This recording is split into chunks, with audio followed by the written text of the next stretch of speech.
Setelah huru-hara perbabi yang telah selesai, maka seperti biasa di bulan yang penuh masalah ini kita diperhadapkan kembali dengan argumentasi atau pandangan yang juga bermasalah.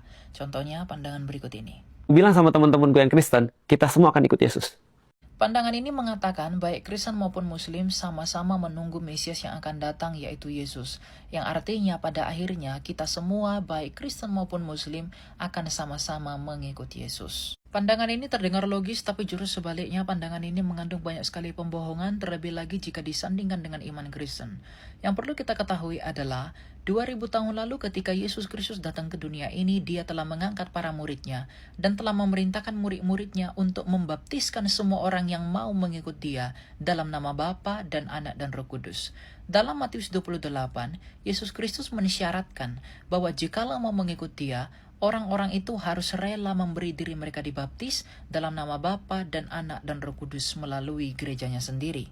Yang artinya Yesus Kristus telah memanggil kita untuk mengikut dia melalui baptisan sejak 2000 tahun lalu sampai nanti sebelum kedatangannya yang kedua. Disinilah letak kekeliruan pandangan tadi. Dia mengatakan baik Muslim ataupun Kristen akan sama-sama mengikut Yesus ketika dia datang pada waktu kedatangannya yang kedua. Ya, orang Kristen telah mengikut Yesus sebelum kedatangannya yang kedua karena kami telah memberi diri kami dibaptis. Dan baptisan itu adalah tanda bahwa kami benar-benar ikut dia. Kalau kamu baru mengikuti Yesus ketika dia datang yang kedua kali, itu sudah terlambat dan itu tidak berguna. Dari hal ini kita bisa menyimpulkan bahwa kalian tidak akan pernah bisa mengikuti Yesus jikalau kalian baru akan mengikuti dia ketika ia datang pada kedatangannya yang kedua kali, karena sudah terlambat dan semuanya akan sia-sia. Jadi jikalau kamu mau ikut Yesus, mulailah dari hari ini dengan memberi dirimu dibaptis dalam nama Bapa dan Anak dan Roh Kudus dan hidup dalam gereja dan pertobatan. Saya tidak heran jikalau teman-teman Muslim tidak tahu bahwa ternyata jikalau mau ikut Yesus sebagai Mesias, kita harus memberi diri untuk dibaptis dalam nama Bapa dan Anak dan Roh Kudus seperti yang diperintahkan oleh Yesus itu sendiri.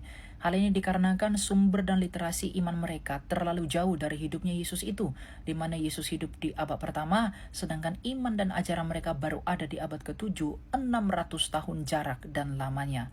Hal inilah yang membuat kemurnian ajaran, tradisi, dan iman tentang syarat-syarat mengikuti Yesus yang ada dalam Kristen tidak ditemukan dalam iman mereka.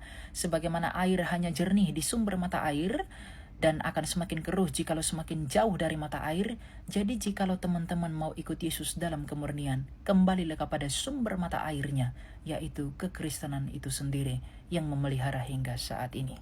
Tuhan memberkati.